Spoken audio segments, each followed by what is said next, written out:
Well, hello. I'm Mark Bikert, editor-in-chief of The Gay Goods. You are tuned in to the new installment of The Gay Goodies, and my special guest today is Ricky Donovan, who, every time that I picture Ricky Donovan, I picture his Instagram avatar, which is him, I think, playing baseball. Sports, am I right? It's very sexy, but I think of him as just red, white, and blue. Because why? Because it's on his Instagram. Let's see if he is red, white, and blue, shall we? You're not. No, I'm actually doing the tan, white, and black today. I love it. You know what? You're in Vegas now. These are desert colors. You've got to blend into your surroundings. Definitely have to like blend in and try to like escape this heat. So these colors make me feel like I belong.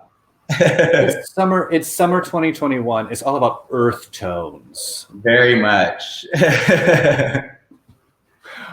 Isn't it so strange that people, like, I have an avatar that is extremely threatening, some have said. It's very stark, very black and white, just my face looking at stuff and giant sunglasses. And it doesn't occur to me that that is what people picture when they think of me from social media interactions. And now I'm rethinking all of my choices. I actually did this like little mini online course talking about like marketing and how to make your social media stand out a little bit more. So I specifically have chosen like key niche photos for both mine and Johnny's Instagrams and our Twitter. I'm trying to like make sure that people like it captures people's eye and makes them like interested in me. And what's more interesting than the American flag and holding up a baseball? Like everybody loves baseball, right? Everybody. I mean, they made a whole movie about it, just the one, called A League of Their Own. Exactly. And I grew up watching baseball with my grandma. But it was like I watched it basically because guys had big butts and they were in like tight uniforms. But my grandma used to love watching it. So it's like a tradition of mine. It goes back to my upbringing. I mean, that is the thing that baseball and football understand. They have not fucked with those costumes, uniforms. And then you try to watch professional basketball, and you think about the 80s when they were all in teeny tiny shorts, shorter than your dick. And now they're wearing shorts down to their calf. They're wearing capri pants. I don't want to watch that. Yeah, unless they're gonna not wear jock straps, or if they're not gonna wear underwear, then I will fully watch that. Yes, then but meet me halfway here. Meet me halfway to your knee. But I'm very excited to talk with you because I think that you have such an interesting career where you're doing the exclusive thing with Sean Cody, you're doing OnlyFans with your partner Johnny, and then you have an extremely robust social media presence. And so many people are struggling to maintain one of those three, and you are just doing all three effortlessly. I don't know how you do it. I sometimes don't know how I do it either. I think it's because I suffer from ADHD, so I'm able to like multitask 10 different things at once. And it's like, I call it like my organized chaos. Like you should see my desk right now. There's like papers everywhere, but I know exactly where everything is though. You know, I'm an artist. But it's really interesting though, because it all started with Sean Cody. With that whole deal, Johnny and I got into Sean Cody together as a couple, and we decided that we wanted to kind of build a persona around that platform of a gay couple that's actually doing porn together. But then we also wanted to have our own personalities. So he's a writer, and I love fashion. So we each have a lot of content that I could just play with all day, and honestly, it's so much fun. I love social media marketing. So you are doing all the social media marketing. What is his contribution? He does all the video edits, all the posting schedule, everything, all day. He went to school for broadcast journalism, has a degree in it. So he uses, like, we're both honestly, like, we've done a bunch of different, our resume is crazy, but every single part of our resume goes into everything that we do for our porn career together as a team. He takes care of a lot of like the technical stuff, and then I take care of a lot of the creative, like marketing stuff. Isn't it so interesting how little people take porn seriously, but coming with wildly different backgrounds? Just the fact that you take it seriously at all and put like a modicum of professional effort into it, like you see dividends immediately. Yeah, and it only honestly like it takes a little bit of effort. It's a lot of work, and it takes a little bit of effort and determination. And we decided about a year right before the pandemic happened that we were going to quit our other day jobs and go full force into porn. And I had this like idea that I'm gonna lose everything tomorrow. So that's like my motivating factor to like keep everything going. And Johnny and I are always on the same page, or we try to be. We talk all the time about everything. We communicate really well so that we can be on the same page. You're that couple. Yeah, but we also don't like to brag about it online. That's why you don't see a lot of things about us saying that we're like the it couple. We're not like the whatever. I don't like to claim that because I honestly am learning everything as I go. And Johnny and I are learning it together. And we just think it's really important to like give advice to people if we can, but never like over exaggerate what we think of ourselves. So when did you join Sean Cody under different names? Which, girl, you got to make it confusing. Why do you have to make it so confusing? Okay, so here's the thing. So when we first started with Sean Cody, it was about 5 years ago. And at that time, they were not comfortable with the models having their own online presence. Because in the past, it was more of like gay for pay. And so those types of people weren't even like interested in having an online presence. And the ones that were interested, the brand didn't really feel like they could really trust people without the proper like training and brand like ideology and all of that. But when we came into it, before doing Sean Cody, I used to be a go-go dancer in LA. So I knew about like marketing myself and making yourself a part of a brand to keep yourself relevant. And they kind of like saw us immediately as people that they could trust with their brand. So we kind of just sort of fell into or created the role for ourselves at Sean Cody. I mean, there's so much of it is marketing, and I love that both of you have those backgrounds because I do so many of these interviews where afterwards we're just shooting the shit, and the guys are like, "How do I create an Amazon wish list?" Or it's me going, "So a link tree is." Mm-hmm. Yeah, seriously, the link tree is key because you have to have a quick. People don't want to think; they just have to be able to push a button and get to exactly where. When I'm an online consumer, I'm exactly the same way. I'm so lazy. If you even make it slightly hard for me to like try to find information, I'm done. I'm moving on to the next brand. Oh, and God forbid you ever try to find a porn star on Twitter because odds are they have a completely different name, or they have 2 X's instead of 3 X's, or they have a brand new account and they've got 100 followers. Or there's like put it in your link tree. Yeah, put it in the link tree. Make it easy. You don't want to make it hard for people to find you. It's your money. So how quickly did you and Johnny decide to do a couple's OnlyFans when that started becoming more popular? So at first it was kind of frowned upon. There was a lot of confusion whether like it was legal or not to like do. So we always like to play it safe with our money. We don't ever want to get in a position where we're like getting in trouble. So for a long time we just decided not to do anything. And probably 3 years after being with Sean Cody, or 2.5 years, I decided to do my own OnlyFans to see how it would go because I was not under contract at that point. I was just with Sean Cody, just as a free agent. But Johnny was under contract, so he didn't want to mess up his contract at all. So I just started off on my own. And then after a while, they were just like, yeah, go ahead. You can all like do whatever you want, just as long as you're not doing anything while you're on set at Sean Cody. So then we came up with our names and everything, and that way we also wanted to make sure that we had our own names so that we owned all of that name, so that we didn't use any of so that they couldn't have any stake in any of the things that we create online.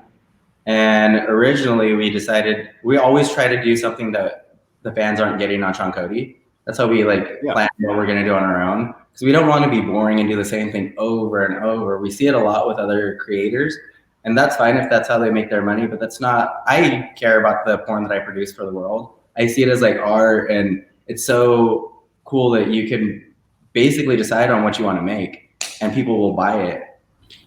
Yeah.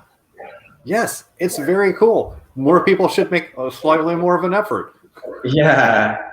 And and with the COVID pandemic and everything, the market's super saturated with a ton of content creators that don't really, I don't think they really understood how much effort it takes to make a successful page, because you don't have any marketing from the online site, OnlyFans. You have to do all the marketing by yourself. And it's hard. And I mean, there are only so many amazing dicks to put on Twitter. Yeah. So, but to go back, I say all that to say that we've been doing this for like probably doing OnlyFans for like 2 years now, 2.5 years. Nice. It's great. I love it. It's been a creative outlet for us. Well, I imagine it was very easy to create content during the pandemic in isolation together. Yeah. We honestly took it really seriously. Like, even from the very beginning, we canceled all of our plans because fun fact, I used to be a dental hygienist. And I went to school to be a dentist too, but I dropped out of BSU through the program. But I have an understanding of disease process and the way that diseases work and vaccines and viruses and everything. So we were really careful, and we have family members. I have all of my family is basically immunocompromised with like diabetes and like all the different things. And his parents are immunocompromised. So we were just really careful. I mean, it's great to make money and it's great to like make content and everything, but we care so much about making sure that everybody is safe and making sure the world knows that like, this is a real thing. And we actually like are trying to do our thing, make money and everything, but we don't want to put anybody else's life at jeopardy. Yeah, of course. And it was interesting to see how many people took that approach and how many people did not take that approach. Yeah, definitely. I was taking notes on the people that weren't taking the approach. I'm probably never going to collaborate with you. Like I said, I mean, your own, but like I can control who I collaborate with, you know? So with both of your eclectic resumes, at what point did the two of you sit down and go, okay, let's do porn now?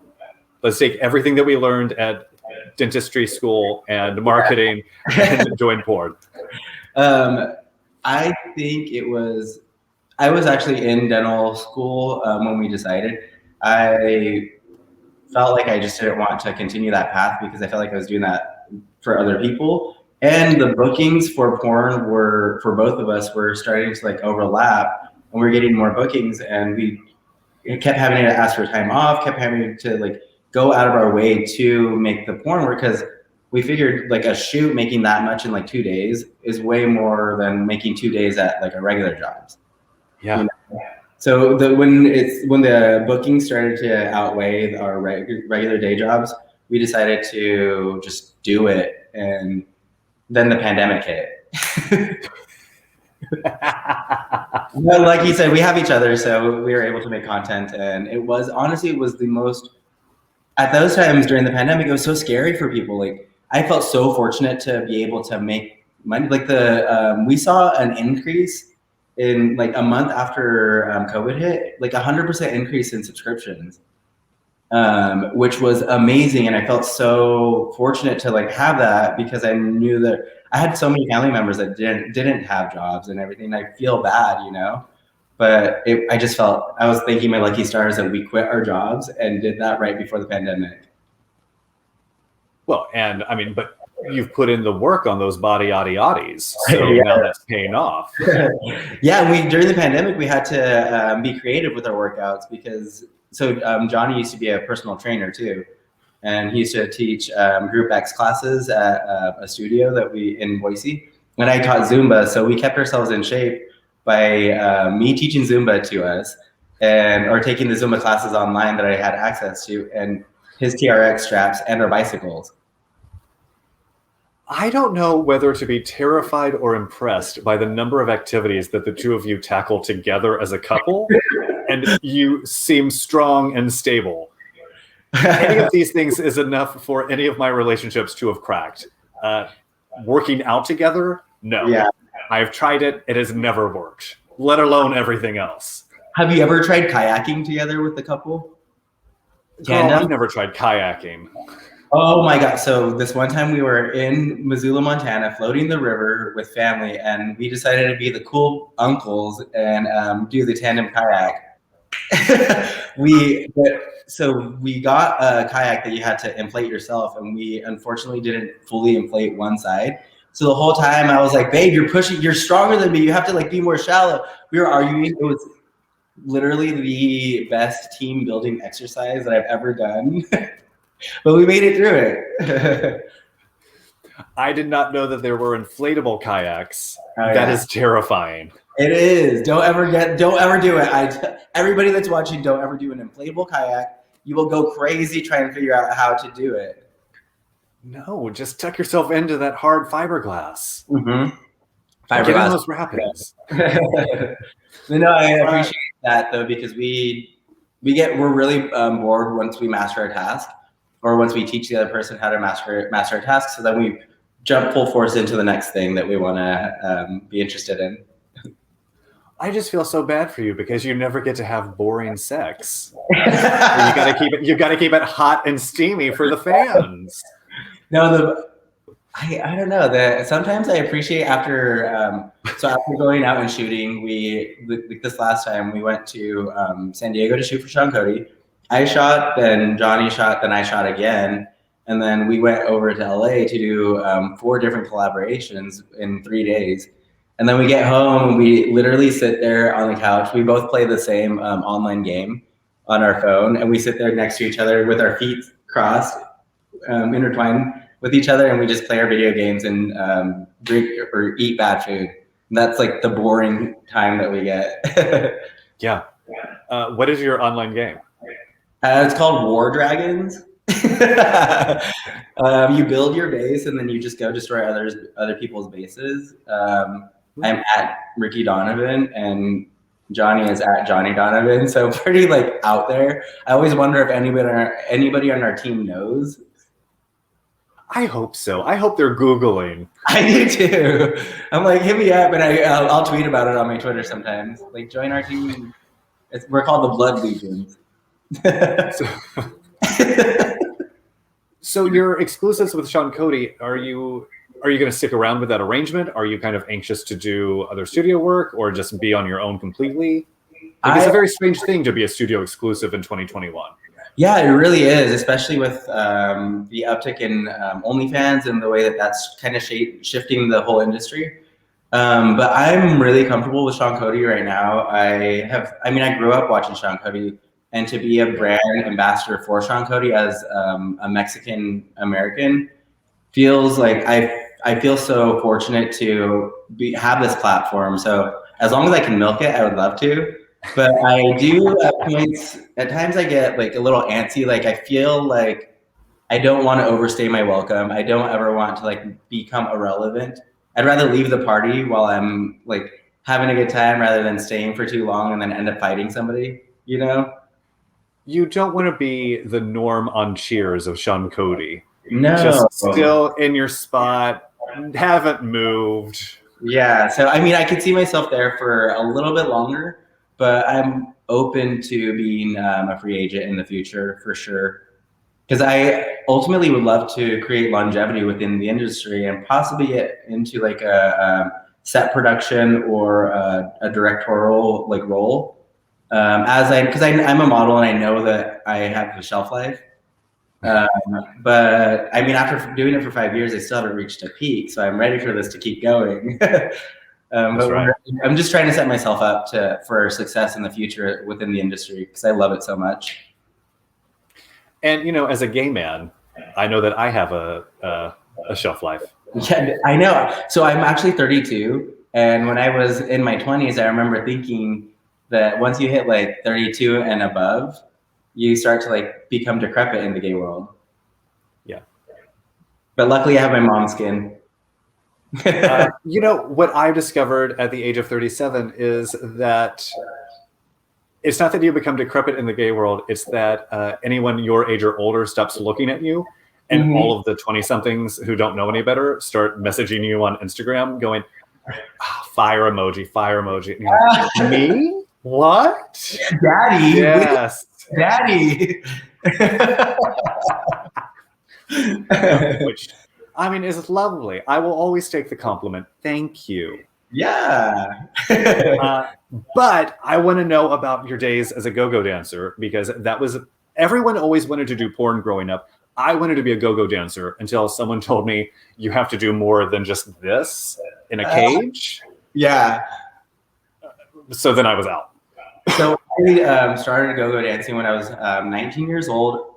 I moved to San Diego for the military. I was a medic in the Navy, and that took me from Boise, Idaho, when I was 18 to San Diego, where and in Idaho, I'd never been to a gay club ever in my life.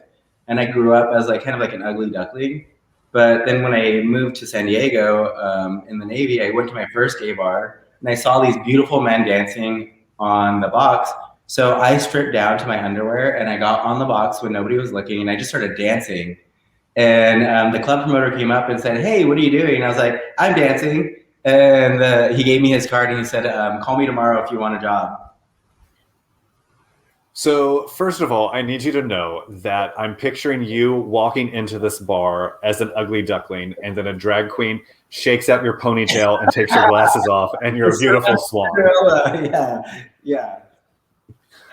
2, what underwear were you wearing that was appropriate to jump up on a box and start dancing? I was wearing some really cartoonistic Aussie Bum. Do you remember when Aussie Bum did cartoon prints on? Yeah, so I was wearing those. I was ready for my moment. I feel like I was preparing myself for that time. And it was Long Beach Pride at the time. And it was at one of the only 18 and up places that I could go. And then from there, that's how I got into all the gay bars underage, was because I was a dancer. I was like, I'm the talent. I'm on that poster. Let me in. I still get shit from people because we'll go to get something, especially during the pandemic. We'll go to the grocery store or something, and there will be a line. And I'll say, I used to go out to gay clubs every night in my early 20s, and I didn't stand in line for that. I'm not fucking standing in line to buy groceries. Weren't those the days when you got in for free just for being beautiful? Well, I never got in for free for being beautiful. I was always with someone, or lied and said that I was with someone. Well, you gotta do for a while. I mean, for a while, I worked for Michael Lucas, and the best thing I can say about that job is that it got me in everywhere. Isn't that the best? It's oh, Michael's coming. He's on his way. I'm just going to meet him inside. Is that okay? I just need to get the table ready. I'm his assistant. But yeah, so I started working. It was a Club Poppy event in Long Beach. So I got put on with Club Poppy, and it's funny that we're talking about this because I recently hung out with one of my dear friends, Yo Cisco from the brand Yo Cisco underwear. Him and Cisco and I would go way back from my go-go dancing days, and he actually took me under his wing when he created his own company. He had what he called Cisco's Boys, and he used to travel us around the coast of California to do gigs. And so he and I were talking about how whenever he would bring me to the stage, he'd be like, "This motherfucker's crazy."